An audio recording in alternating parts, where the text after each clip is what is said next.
Now, a new variant of coronavirus has been identified in the United Kingdom. According to the British Health Secretary Matt Hancock, at least 60 different local authorities in England have recorded COVID infections caused by this new variant. The World Health Organization has been notified and detailed studies are already being conducted. We've currently identified over 1,000 cases with this variant, predominantly in the south of England, although cases have been identified in nearly 60 different local authority areas, and numbers are increasing rapidly. Similar variants have been identified in other countries over the last few months. We've notified the World Health Organization about this new variant, and Public Health England is working hard to continue its expert analysis at Porton Down. Mr. Speaker, I must stress at this point that there is currently nothing to suggest that this variant is more likely to cause serious disease, and the latest clinical advice is that it's highly unlikely that this mutation would fail to respond to a vaccine. Matt Hancock also added that there was nothing to suggest if it worsened the disease or if the vaccines would no longer work. Meanwhile, the World Health Organization has said that it is aware of the new variant of the virus that has emerged in Britain, but the WHO's top emergencies expert Mike Ryan added that there's no evidence that the strain behaves differently to existing types of the virus. We are aware of this genetic variant, I think reported in about 1,000 individuals in England, and the authorities in the UK and under Matt Hancock's leadership obviously are looking at the significance of this. We've seen many variants, as we've always said here. This virus evolves and changes over time, and we've seen different variants emerge. The question is, what is their significance in public health terms?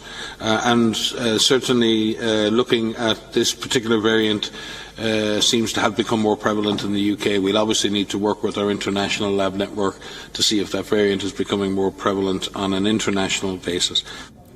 The UK government has also placed London and surrounding areas under the highest level of coronavirus restrictions. Under Tier 3 restrictions, the toughest level in England's three-tier system, people cannot socialise indoors, and bars, pubs and restaurants must close except for takeout.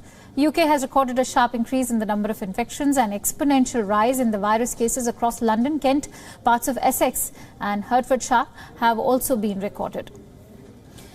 Let's quickly go across to our London Bureau Chief Mandy Clark, who's joining us with more details. Mandy, will the new strain of coronavirus impact testing and the clinical outcome in any form of way?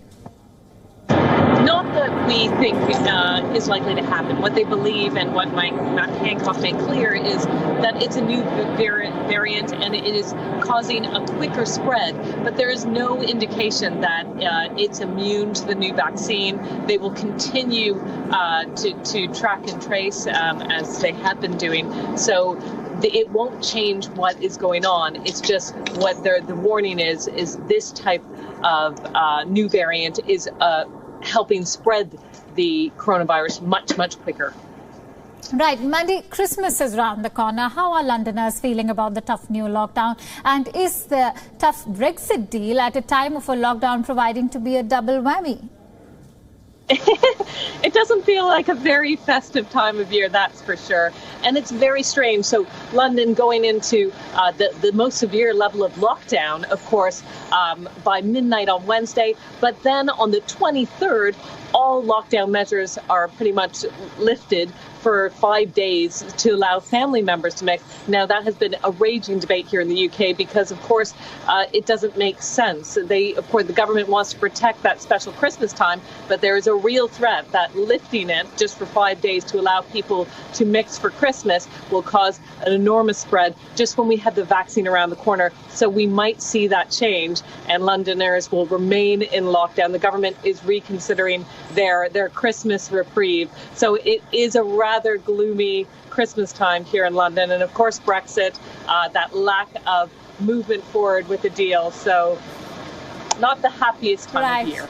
Right. Trust me, it is the vaccine, which is the only thing that's adding to the Christmas cheer there this year.